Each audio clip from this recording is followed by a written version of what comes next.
For millions of people, reincarnation is an accepted fact. They believe when they die, their souls move on to return in another body.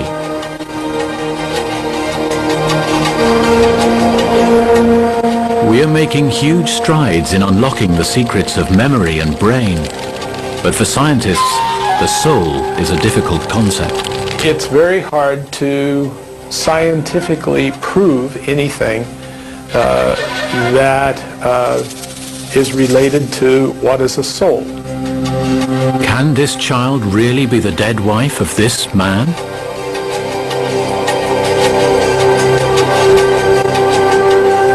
And the mother of a boy her own age? Can this girl carry the spirit of a dead teenager? How can they remember their past lives? But I do believe that reincarnation should be taken seriously. There are many strange stories of people claiming to remember earlier lives that at first glance defy explanation. Benares, northern India. The holy river Mother Ganges flows through the city. Hinduism is one of the world's oldest religions, with millions of followers. For them, life does not always end in death. Along the banks, funeral pyres for the dead. Only immersing the ashes in the river will release the soul from the cycle of rebirth and suffering in this world. Karma is the Hindu law that controls reincarnation and our places on the ladder of existence. Good deeds will be rewarded, bad punished, giving everyone a chance to redeem themselves.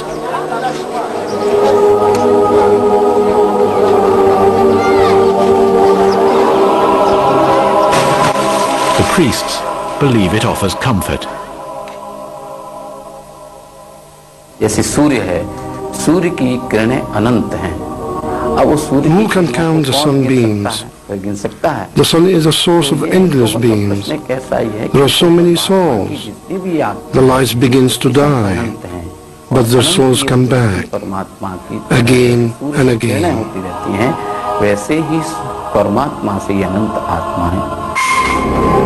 Thousands of tales of reincarnation exist in India. On the 11th of December 1926, a girl is born in Delhi.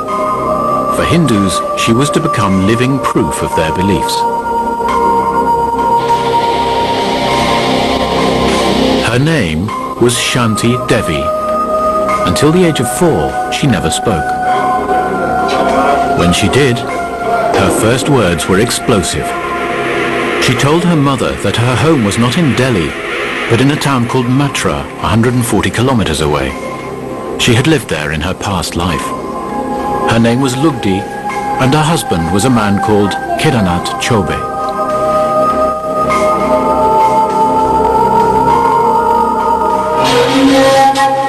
Shanti was able to describe the town in astonishing detail, even though she had never been there. She could even remember how she died, giving birth to her son 7 years earlier.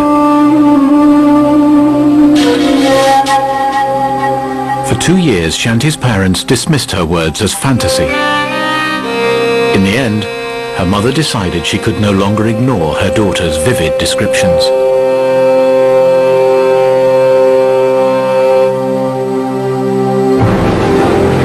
So one of Shanti's uncles traveled to Matra to investigate her claims. What he found seemed to confirm her story. There was a clothmaker living in the town. His wife Lugdi had died in childbirth the year before Shanti Devi was born.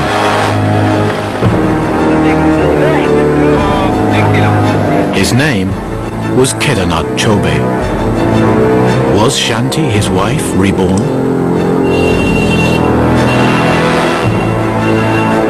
Dr. Ravat is one of India's leading specialists on reincarnation. He has spent much of his life retracing Shanti's story and recalls Kedarnath's first encounter with her.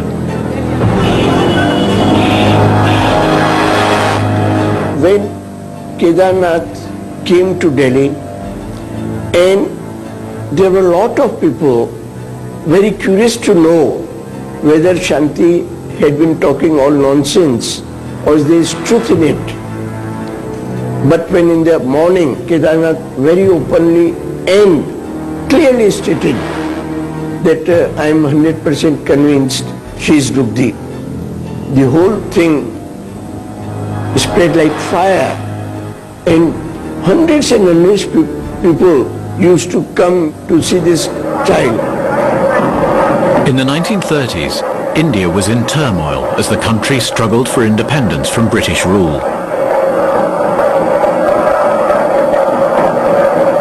Hindus and Muslims clashed violently.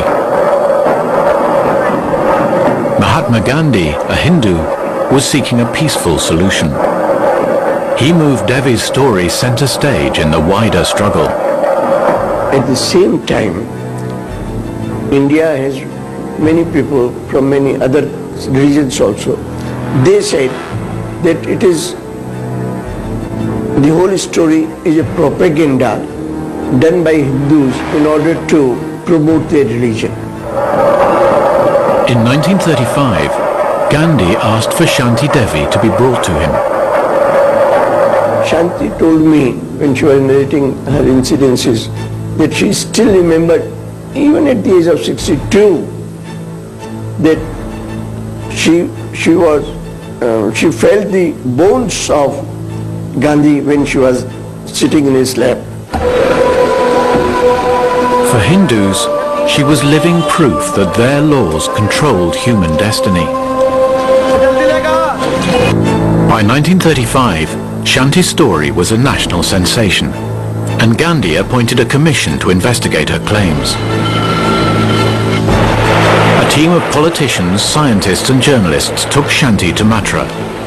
Their aim was to test the 9-year-old's knowledge of the town and people.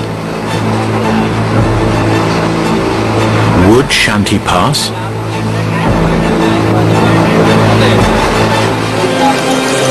When the team arrived in Mathura, they were astonished by how much the child knew.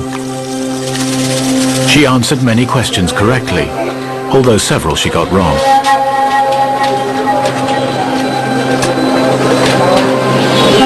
But she was able to describe the holy gates of the city before they reached them. She could point out new buildings and streets, which she claimed did not exist in the past. Shanti's brother, Viresh Narain, accompanied her on the journey. He remembers it as if it were yesterday. She told the way. She showed the way. You have to go that way. And now they are like that. And she guided the team to the home of her previous life.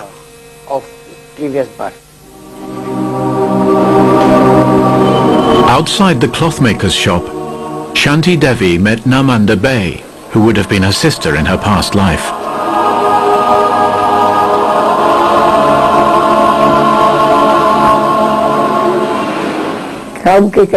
She recognized me straight away. There were so many people, they were pushing her away from me, but she recognized everything. She knew of each lane, where it led to, knew every tenant, knew where they lived. She recognized the cobbler, the washer, all of them. The trip culminated in a dramatic encounter. 9-year-old Shanti met 10-year-old Navneet, the son she died giving birth to. Mother and son meet for the first time. They pointed at me and asked Shanti Devi, "Who is that?" And she said, "That is my son." "How did you recognize him?" She said, "My soul has recognized his soul," and she began to cry.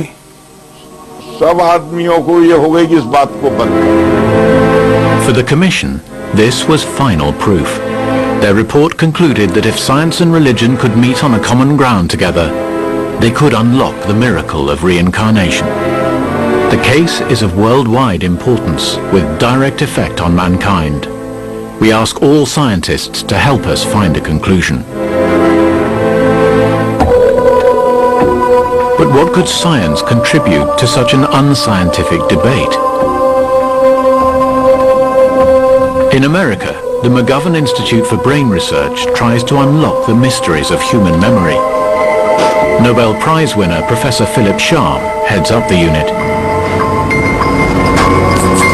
The soul in many cases has an implication related to religion or good and bad, and a existence beyond the physical organism. And it's very hard to scientifically prove anything that is related to what is a soul.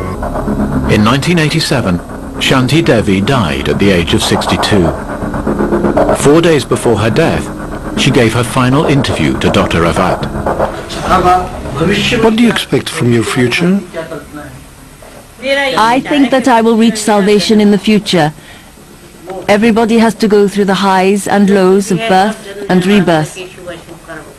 With this life, the cycle ends. I will go to God in my next life. Hundreds of scholars, investigators, critics, writers, journalists went to her, questioned her, to the extent that right from almost the day she started talking about past life, till I know of the 4 days before her death, when I had last interviewed her. This is the work of God. God made me his tool. This is all God's play. And the world is the stage. And we all dance as he wants us to.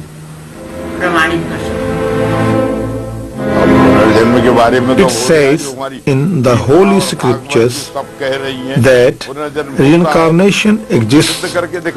My mother proved it and showed everyone that there is such a thing as rebirth. She was living proof, and all those people who didn't believe in it had to accept that there is a reincarnation.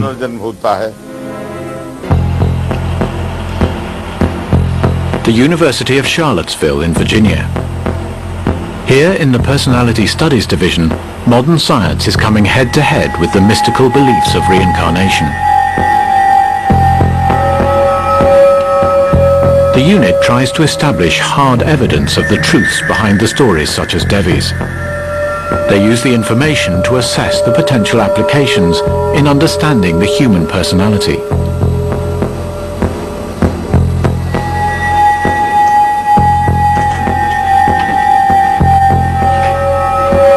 Its founder is psychologist Professor Ian Stevenson.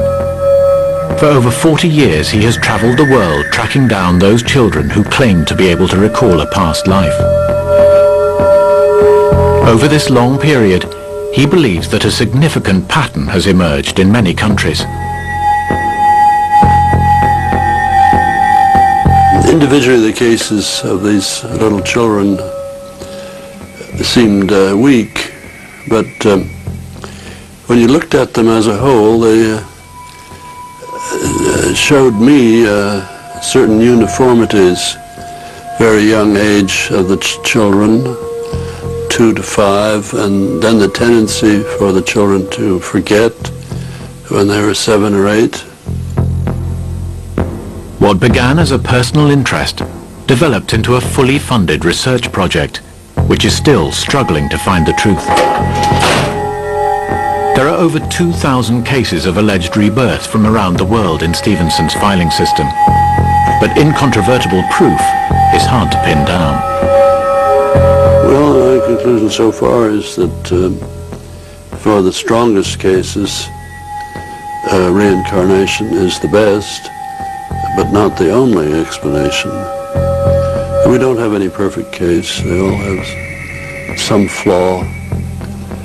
And so I've never claimed we have anything like a proof of reincarnation. But I do believe that reincarnation should be taken seriously as a possible explanation. Stevenson cross-checks all available details of the children's stories, but he also looks for physical signs, traces of the violent deaths from which many of the children claim to have died. A small number of the birthmarks are very similar in appearance to birthmarks that nearly everybody has, what we call melanocytic nevi. But most of the birthmarks that I and my colleagues have described are much more substantial. Stevenson has collected over 600 of these cases. A little girl from Turkey. She claims to remember that her husband killed her in her former life by cutting her head off. Across her throat, she has a faint red birthmark. There's a little boy from Sri Lanka. He says he was killed by a shot in the head, and this is the wound. And a boy from India who died in a car crash that crushed his leg. In many cases we've been able to verify the existence of the wounds with post-mortem reports, which are very precious, and we need more of that. In order to gather more evidence and follow up leads, Stevenson has installed a global network of researchers on standby around the world.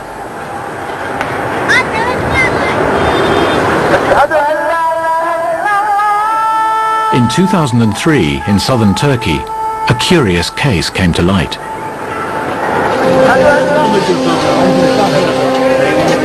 German psychologist Dr. Jürgen Keil went to investigate.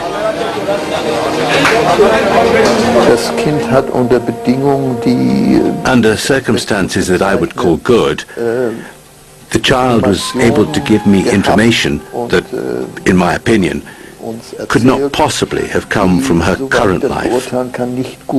I would therefore call it a case that is above average.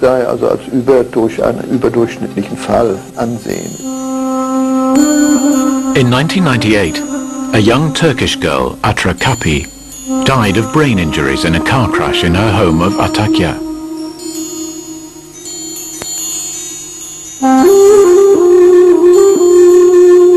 "28 days later, in another Turkish village not far away, Demet Yıldırı was born.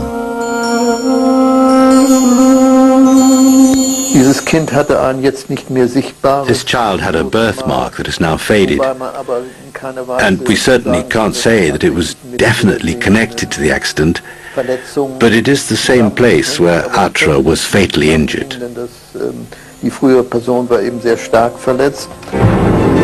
At the family home, Kyle meets Demet and her grandmother Kezben Yıldırı. She is absolutely convinced by her grandchild's story. Demet said from the beginning that she had two mothers, and she even knew the name of her mother from her past life. Lemia. "Why do you have two mothers?" I asked her. But she insisted on it, and the first time she even said her name, Lemia. I knew a Lemia. She was a tailor, and I had my clothes made by her. I'd not mentioned any of this to Demet, and all of a sudden she asked, "Grandma, what is sewing?" I was astounded, by Allah, and asked myself how on earth she would have known about that. So is the child playing the part, or are her memories real? Through a translator, Kyle questions her about relatives from her previous life. Can she remember any other name? Başka isim hatırlıyor musun? Okan, Hakan, Lamia. Başka hiç isim hatırlıyor musun? Ha? Sadece Ayfer. Only Ayfer. Who was Ayfer? Kimdi Ayfer? Kimdi Ayfer? Ayfer benim kardeşim. Ayfer was my sister. Demet's mother also believes. Orada şöyle bir şey oldu. We were in a group of about 20 people traveling in a bus to the seaside. My husband was driving.